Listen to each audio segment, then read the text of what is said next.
নিরঙ্কুশ সংখ্যাগরিষ্ঠতা নিয়ে বিএনপি ক্ষমতায় আসার মাস দিনের মধ্যেই জামায়াত নেতৃত্বাধীন 11 দলীয় জোট রাজপথে আন্দোলনে নামার হুঁশিয়ারি দিলেও বিএনপি ও তার জোটসঙ্গীরা আন্দোলনের হুমকিকে দেখছে রাজনীতির অপ্রত্যাশিত ঘটনা হিসেবে। জুলাই সনদ ও গণভোট নিয়ে সংসদের বাইরে জামায়াত নেতৃত্বাধীন জোটের আন্দোলনের হুঁশিয়ারির বিপরীতে বিএনপি নেতৃত্বাধীন জোট কিছুটা কৌশলী ভূমিকায়। বিএনপি ও এর অঙ্গ সংগঠনের নেতারা বলছেন, বিরোধী দল গণতান্ত্রিক পরিবেশ বিনষ্ট করতে চাইলে রাজনৈতিকভাবে মোকাবিলা করা হবে। তবে দেশের স্থিতিশীলতার স্বার্থে রাজনৈতিক সংঘাত এড়িয়ে চলার চেষ্টা করার কথাও জানান যুবদলের শীর্ষ এ নেতা। রাজনীতির ভাষায় আমরা মোকাবেলা করব। এটা ওই সময়ই বলে যাবে যে আমাদের কর্মকাণ্ড কিভাবে আমরা পরিচালনা করব। দায়িত্বের জায়গা থেকে আমরা সংঘাতকে পরিহার করব, সংঘাতে আমরা না যাওয়ারই তো চেষ্টা করব এবং করছি।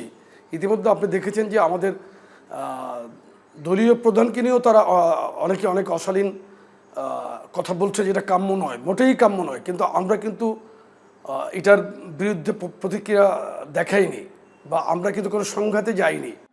জোটের শরিক গণ অধিকার পরিষদ মনে করছে, যথাযথ ইস্যু ছাড়া বিরোধী দল রাজপথে নামলে বিদ্যমান সবগুলো রাজনৈতিক দলই ক্ষতিগ্রস্ত হবে। সরকার পতন হোক, সরকার পতন ঘটিয়ে ভিন্ন একটা পরিস্থিতি তৈরি করা, এরকম যদি খায়েশ কারোর মধ্যে থাকে, এটা আসলে কারোর জন্যই ভালো হবে না, শুভকর হবে না, না আমাদের জন্য, না তাদের জন্য, না দেশের জনগণের জন্য, সবার জন্য এখন এটা মারাত্মক একটা ধরেন যে খারাপ পরিস্থিতি তৈরি করবে।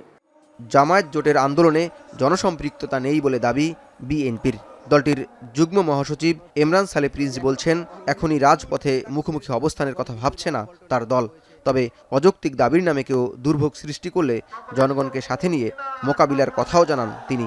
কর্মসূচি দিলেই তো হয় না, কর্মসূচির প্রতি জনগণের সমর্থন থাকতে হয়। জনগণের সমর্থন ছাড়া কোনো কর্মসূচি, কোনো আন্দোলন আপনার সফলতা পায় না।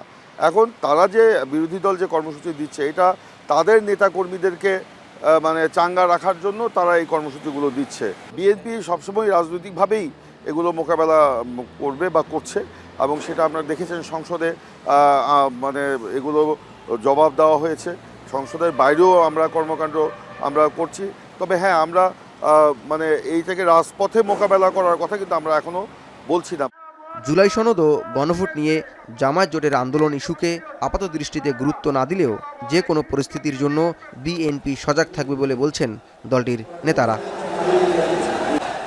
জাওদ মাহমুদ, এখন, ঢাকা।